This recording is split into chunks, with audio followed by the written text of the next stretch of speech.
15 வயசு பொண்ணை கிட்டத்தட்ட 2 மாசம் ரூம்ல அடைச்சு வச்சு பாலியல் வன்கொடுமை செய்யப்பட்டு கரு கலைக்கப்பட்டு விபச்சாரத்துக்கு தள்ளப்பட்டிருக்காங்க. மகாராஷ்டிரா டாம்பிவிலின்ற பகுதியில தான் பாதிக்கப்பட்ட பெண் வாழ்ந்து வந்திருக்காங்க. தன்னோட அம்மா ஃபுட் செல் பண்ணிட்டு வந்திருக்காங்க. அதே இடத்துல தான் அசுதோஷ் ராஜ்புட்னு ஒருத்தன் மசாலா வித்துட்டு வந்திருக்கான். சோ இதன் மூலியமா ராஜ்புட் அந்த பொண்ணோட வீட்டுக்கு அடிக்கடி போயிட்டு வர்றது வழக்கமாக இருக்கு.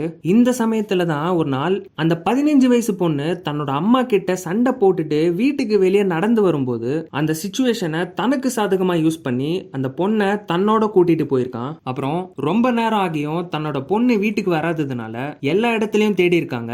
அப்ப ராஜ்புட் அந்த பொண்ணோட அம்மா கிட்ட, உங்க பொண்ணை நான் ஒரு இடத்துல பார்த்தேன், ரொம்ப கோவமா போனா திரும்ப வரமாட்டா, அப்புறம் நானே கண்டுபிடிச்சு கூட்டிட்டு வரேன்னு சொல்லியிருக்கான் ராஜ்புட். 2 மாசம் ஆகியும் பொண்ணு கிடைக்காததுனால பாதிக்கப்பட்ட பெண்ணோட அம்மா போலீஸ்ல கம்ப்ளைண்ட் கொடுத்திருக்காங்க.